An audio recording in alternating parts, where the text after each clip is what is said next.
पुस्तक मेले के इतिहास में ये पहला अवसर है कि हम आदिवासी इस जगह पर आए हैं अपनी किताबों के साथ में। ये किताबें सिर्फ झारखंड से नहीं हैं, सिर्फ छत्तीसगढ़ से नहीं हैं, बल्कि पूरे देश भर के, पूरे भारतवर्ष में जहाँ कहीं भी आदिवासी लिख रहे हैं, पढ़ रहे हैं, छाप रहे हैं, प्रकाशित कर रहे हैं, पूरे देश भर के आदिवासियों का एकमात्र स्टॉल 107 नंबर, हॉल नंबर 2। सबसे पहले मैं महाराष्ट्र से आए हुए हमारे भील कम्युनिटी के वरिष्ठ साहित्यकार वाहरू सोनवने, जिनके नाम से आप वाकिफ हैं, उनको मंच पर आमंत्रित करती हूँ।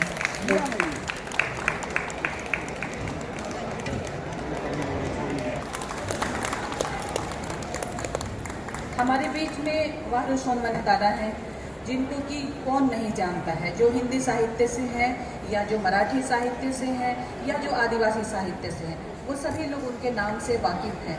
उनकी एक कविता जो वो खुद बोलेंगे, वो कविता इतनी प्रिय है हम सभी को, जो हमारी मनोव्यथा को बताती है। मैं चाहूँगी हमारे दादा वाहरू सोनवने से कि वो भील समुदाय के साहित्यिक यात्रा के बारे में, खुद अपनी यात्रा के बारे में बताएं, और मेरा आग्रह होगा कि वो अपनी कविता जरूर हमें 2-4 लाइन सुनाएं।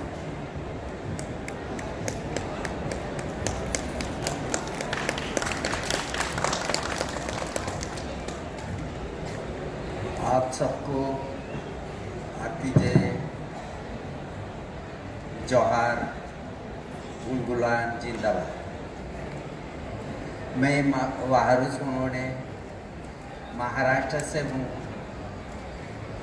और मेरे अब तक जो पहाड़ हिलने लगा यह कविता संग्रह प्रकाशित है, और मराठी यह कविता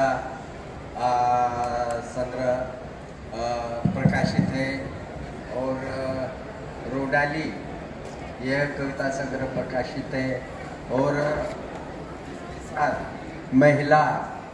महिलाओं का आत्मसम्मान यह भी एक छोटी सी पुस्तिका प्रकाशित है, और अभी गत वर्ष आदिवासी संस्कृति और आंदोलन यह पुस्तक प्रकाशित है।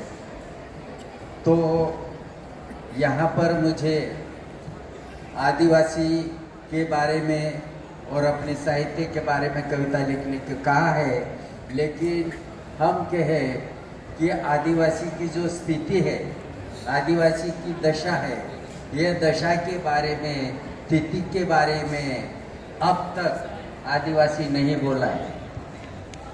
आदिवासी का सुख दुख के बारे में औरों ने बोला है, और उसी में आदिवासी समाधान माना है।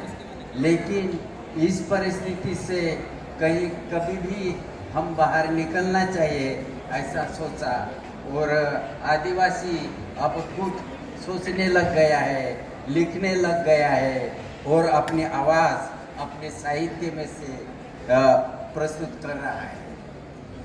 तो जीवन कैसा जिए और कैसा नहीं जिए, इसके बारे में साहित्य के द्वारा अपनी आवाज़ जो दे रहा है, तो इसके बारे में हम अपनी कविता के बारे में बताएंगे।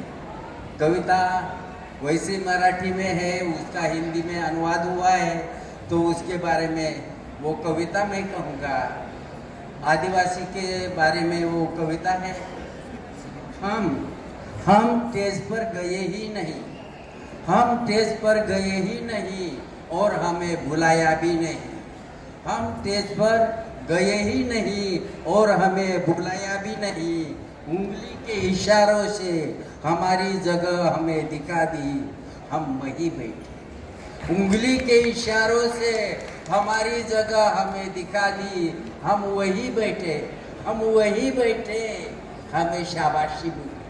हम वहीं बैठे, हमें शाबाशी मिली, और वे स्टेज पर खड़े रहकर, स्टेज पर खड़े रहकर हमारा दुख हमें ही कहते रहे। वे देश पर खड़े रहकर हमारा दुख हमें ही कहते रहे, हमारा दुख हमारा ही रहा, हमारा दुख हमारा ही रहा, उनका हो नहीं सका। हम हमारी शंका फुसफुसाए, वे कान देकर सुनते रहे, वे कान देकर सुनते रहे और ठंडी सांस भरी और हमारा ही कान पकड़ के हमें दम भरा, माफी मांगो वरना डैश डैश डैश।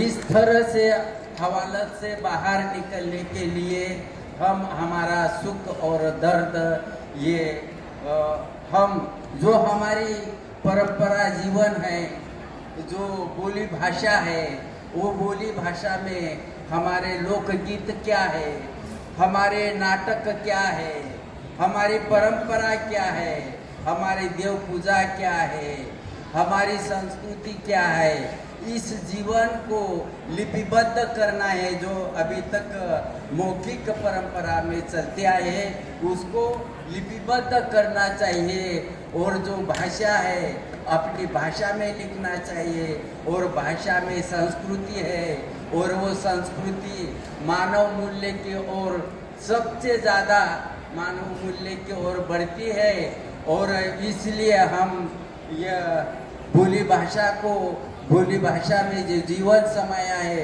उसको उजागर करना चाहिए। यूनेस्को ने भी 2022 से और 2032 तक बोली भाषा दशक मनाने जा रहा है, लेकिन उस दिशा में बोली भाषा के बारे में अपनी सरकार कोई ध्यान नहीं दे रहे हैं और वो भी ध्यान देना चाहिए और हम भी ध्यान देना चाहिए। अपनी भाषा का जो जीवन है उसको उजागर करना चाहिए, इसलिए कि भाषा यह संस्कृति है और वो संस्कृति में सबसे ज़्यादा मानवीय मूल्य आदिवासी संस्कृति में समाया है, इसलिए उस भाषा की जतन करना चाहिए। ऐसा बोल के मैं अपनी 2 शब्द यही कहता हूँ। जोहार दादा। हम थे, हम हैं, हम रहेंगे, ये हमारा नारा है। जोहार।